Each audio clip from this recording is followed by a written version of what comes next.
Welcome to The Explainer. Come on in, let's understand this story together. Okay, so today we are unpacking a narrative that a lot of us probably think we already know inside and out.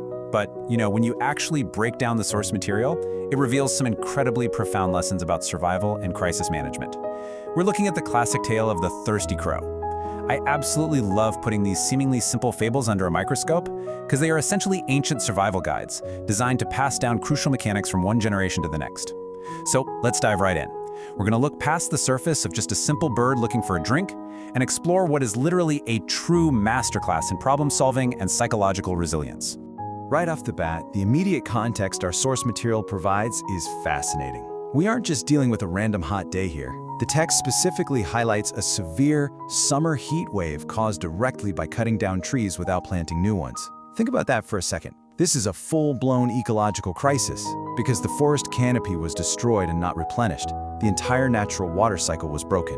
The rivers dried up. The ponds evaporated. Our protagonist, the crow, is thrust into a life-or-death situation that wasn't just bad luck, It was a systemic environmental failure. The text tells us his condition was absolutely miserable due to this unnatural, intense heat. It really sets the stakes incredibly high right from the very first sentence. So, this ecological disaster turns the crow's search into this agonizing countdown. The source describes him flying desperately, just hoping that a little bit of water would save him, burning massive amounts of energy under a blazing sun. In hour 1, he checks the rivers, completely dry. In hour 2, the ponds, nothing but cracked earth. By hour 3, his exhaustion is absolutely peaking. Every single flap of his wings drains what little strength he has left.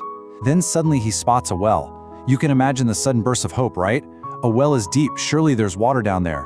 But as he peers inside, it is completely bone dry. We really need to recognize the intense physical toll this takes. Flying while severely dehydrated is catastrophic for a bird. With every passing hour, the reality of his situation is becoming incredibly dire. And that brings him to an absolute mental and physical breaking point. He prays, "Oh God, please give me water from somewhere." His thirst is becoming an unbearable agony. Yet, despite the dry rivers, the dry ponds, and the completely dry well, he refuses to just land and give up. He sends out this deeply desperate plea to the universe, but notice what he does next. He keeps flying. He keeps his search going.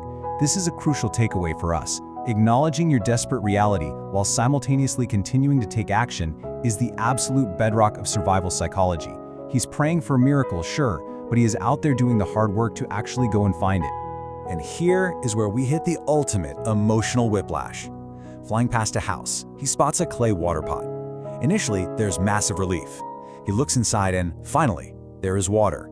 He praises God, thinking he's been saved. But that hope is instantly shattered. The despair hits immediately. The water level is sitting at the very bottom of the pot. The text tells us he became incredibly disappointed because his beak simply could not reach the water. It was physically impossible. Imagine the sheer psychological torture of this moment. You are moments away from death. The exact thing you need to survive is right in front of your eyes, but an invisible physical barrier prevents you from accessing it. He was deeply dejected, realizing the water is right there, but he simply cannot drink it. I want to just pause right here at this moment of peak despair to ask, how can he possibly drink this unreachable water? Think about the actual parameters of his problem. He has no hands to tip the heavy clay pot over. If he tries to push it, he might break it and spill the water into the thirsty earth, losing it forever. He has no tools, no straws, no outside help whatsoever. He's exhausted, his brain is undoubtedly foggy from severe dehydration, and panic would be the most natural biological response. In any crisis scenario, this is the exact moment where most individuals fail. They see an impossible roadblock and they surrender to it. So how do you engineer a solution with literally zero resources? Well, this is where we see an absolutely incredible mechanical solution. First, instead of giving into that panic, he observes his immediate environment and spots small pebbles lying nearby. Second, he executes a brilliant strategy of physical displacement. He picks up a pebble in his beak and drops it into the pot. And here is the thing, he doesn't just do it once. The source emphasizes he did this one by one. It was a grueling, repetitive grind.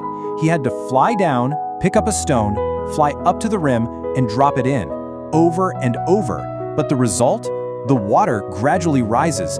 This is applied physics in action. He is literally displacing the volume of the water with the mass of the stones, forcing the water level up to where his beak can finally reach it.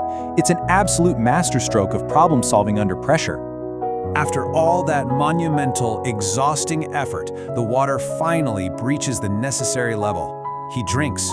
He quenches that agonizing thirst that has been driving him all day. Oh God, thank you, thank you. The text tells us he drank his fill. His thirst was entirely quenched, and he voiced this immense gratitude before taking to the sky once more. There's something deeply satisfying about this resolution, isn't there? It isn't just about the physical relief of drinking water, it's the emotional release of having solved an impossible puzzle to save his own life. He didn't just survive by accident, he survived through sheer willpower and tactical execution. And his gratitude reflects the profound relief of walking away from the edge of disaster. So the crucial point we really need to extract from all this is the defining trait that actually saved him: presence of mind. In the original framework of the story, this is the core moral pillar. It's the ability to remain completely calm, to think clearly, and to act intelligently during a moment of severe crisis. When the crow looked into that pot and realized he couldn't reach the water, his presence of mind stopped him from having a panic attack. It allowed his brain to detach from the immediate emotion of despair and scan the environment for variables, like the pebbles, that he could manipulate. This is what separates surviving from perishing.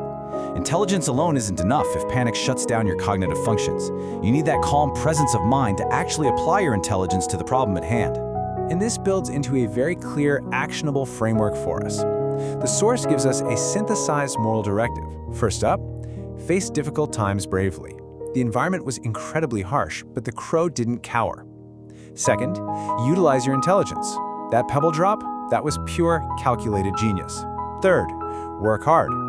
Remember that grueling one-by-one pebble drop while he was already physically exhausted? And the final point, success will surely follow. The source guarantees that when you combine bravery, intelligent strategy, and relentless hard work, you overcome the obstacle. This illustrates perfectly that luck is rarely the deciding factor. Survival is about deliberate, methodical effort when the pressure is highest. I want to leave you with this final, somewhat provocative thought. How will you apply patience and wisdom during your own challenging times? We might not be birds looking for water in a clay pot, but we all face our own dry wells and unreachable goals in our careers, our personal lives, and our communities. The next time you hit a roadblock that seems physically or logically impossible to overcome, I really want you to remember this story. Don't panic. Scan your environment, find your pebbles, and be willing to drop them in, one by one, until the water rises. Thank you so much for joining me to explore this fascinating source material today.